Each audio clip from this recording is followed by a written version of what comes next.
Madame le Premier ministre, Monsieur le ministre de la Culture et du Patrimoine, Mesdames et Messieurs les ministres, Excellences, Madame l'ambassadeur de Turquie, Excellences, Mesdames et Messieurs les ambassadeurs,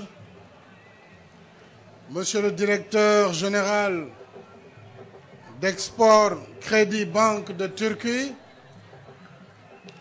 Monsieur le gouverneur de la région de Dakar, Monsieur le délégué général à l'organisation du 15e sommet de la francophonie, Monsieur le délégué général à la promotion des pôles urbains de Diamniadio et du Lac Rose, Mesdames, Messieurs les préfets, Monsieur le président du conseil régional de Dakar, Mesdames et Messieurs les maires, Monsieur le maire de Diamniadio,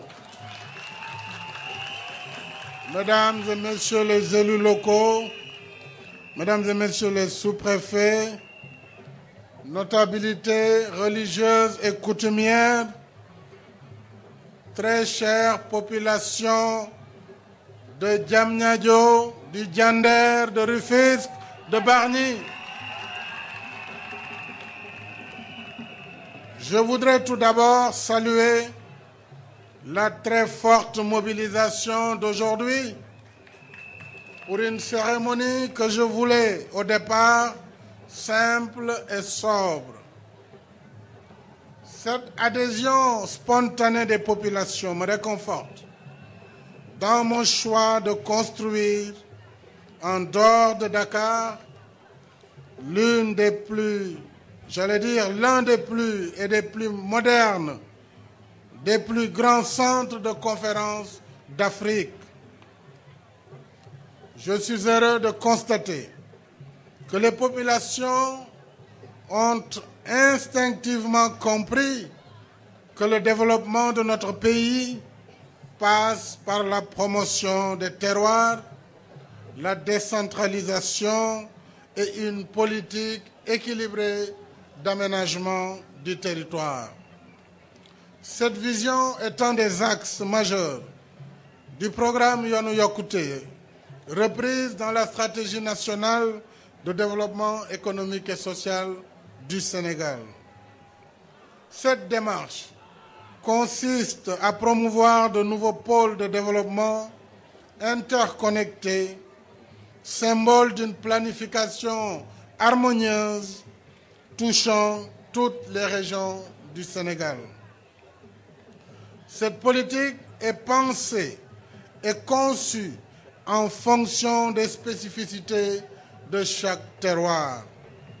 Cette option d'intégration d'ensemble est payante car elle va permettre à terme de valoriser le potentiel de nos régions, d'asseoir un développement endogène avec des régions spécialisées en fonction de leur potentialité naturelle et dotées d'un plateau d'équipements et d'infrastructures de base, de moderniser le monde rural en offrant des opportunités de travail à des milliers de jeunes et de femmes, de promouvoir le développement des établissements humains centrés autour de l'émergence de zones d'activité économique structurées et créateurs d'emplois. Et enfin, de lutter contre la pauvreté et de réduire sensiblement les disparités et les inégalités.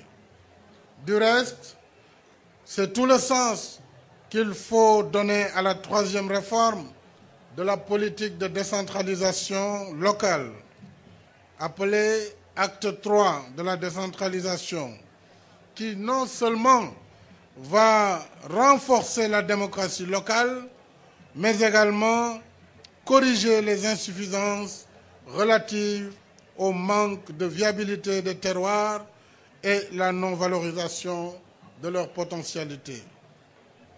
Cette nouvelle politique qui permet à chaque terroir de participer et d'apporter sa pierre au développement du pays nous mènera assurément vers le progrès social et économique. Elle garantit les bases solides pour une croissance soutenue, durable et inclusive.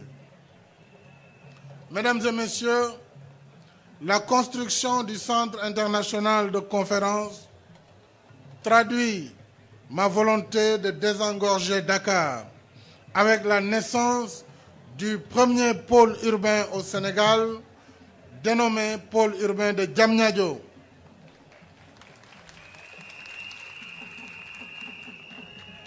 Ce pôle s'étend sur plus de 1500 hectares et cette approche novatrice va permettre de trouver une réponse aux problèmes que nous connaissons actuellement dans la région de Dakar avec un centre-ville hypertrophié et des banlieues dortoirs, conséquence de plusieurs décennies de mauvaise planification urbaine. Cette macrocéphalie géographique a jusqu'ici empêché l'affirmation de pôles secondaires. Un nouvel aménagement spatial, Dakar-Mbour, Dakar-Thiès, va émerger avec des cités satellites dotées de toutes les commodités de ville moderne, avec des activités créatrices de richesses et d'emplois. Elles sont planifiées à la base et disposent d'équipements sociaux, scolaires et sanitaires de qualité. Ces pôles urbains, dont ceux de Diamniadio et du Lac Rose, coordonnés par M. le délégué général Seydou Sissal, vont être construits sur le concept de ville verte caractérisée par l'efficacité économique, la mixité sociale et fonctionnelle, mais aussi un système performant de traitement des déchets, l'économie énergétique, le respect de l'environnement et par un cadre de vie attrayant. Pour le pôle urbain de Diamniadio, plusieurs promoteurs se sont déjà manifestés pour développer des projets industriels, touristiques, immobiliers, avec en particulier de vastes programmes de logement économique, moyen standing et logement de standing. Les activités traditionnelles comme l'agriculture maraîchère seront maintenues dans le cadre d'un aménagement concerté et intégré. À terme, le développement des pôles urbains fera baisser le coût du foncier et du loyer à Dakar et à ses environs. Diamniadio va devenir un creuset d'excellence pour l'enseignement supérieur et la recherche par la construction à côté du Centre international de conférences de la deuxième université de Dakar, mais également de l'université virtuelle, d'un centre hospitalier universitaire. L'enseignement privé supérieur y sera également présent. Je ne parlerai pas des autres projets, dont le marché d'intérêt national et la gare des gros porteurs qui seront construits aux abords du site. Mesdames et messieurs, ma vision d'un Sénégal nouveau se dessine aussi à travers l'affirmation de l'agglomération du Grand Dakar comme un hub en Afrique avec la réalisation de grands projets comme le prolongement de l'autoroute Diamniadio, Thiès, Touba, l'autoroute Thiès-Tivaouane et Diamniadio, AIBD Mbour, qui sera poursuivie plus tard jusqu'à Kaolack. Nous avons l'aménagement de la zone économique spéciale, la construction du port minéralier de Bargny qui devra relier par le chemin de fer le port de Sendou au Sénégal oriental et au Mali, avec l'exploitation future des minerais de fer de la Falémé.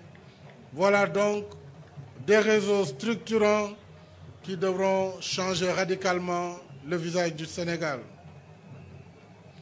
Revenons sur le Centre international de conférences. Je voudrais d'abord féliciter tous les acteurs, à commencer par le délégué général pour l'organisation du 15e sommet de la francophonie et l'ensemble de ses collaborateurs, mais aussi l'entreprise Souma, qui devrait d'ailleurs prendre la parole, mais cela a été fait ce matin, et je sais combien elle a pu réussir ailleurs des projets d'infrastructures majeurs et dans des délais extrêmement limites. Ce centre, de par son envergure, sa conception architecturale, tournée vers le futur, sera un maillon essentiel dans la promotion de notre tourisme d'affaires. Il va combler un déficit en termes d'accueil des conférences et événements de grande portée. Plusieurs réceptifs, on l'a dit, vont accompagner ce centre international de conférences.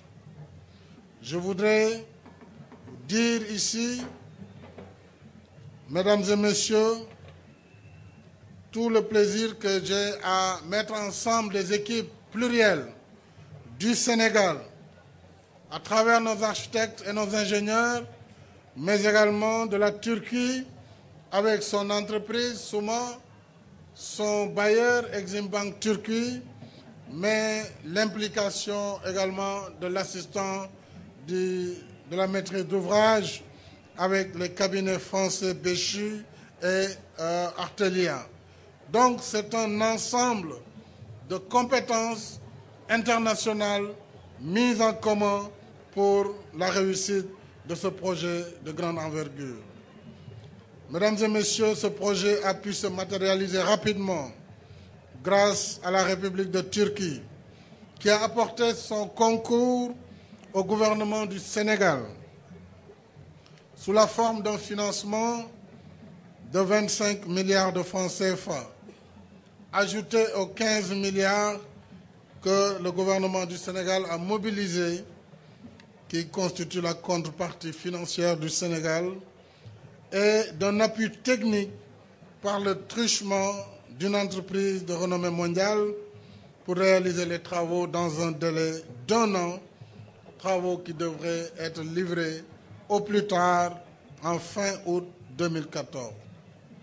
Je voudrais, Madame l'ambassadeur, vous demander d'être mon interprète auprès des autorités turques pour leur exprimer notre satisfaction et les remercier de leur choix et de leur participation dans ce projet majeur du Sénégal.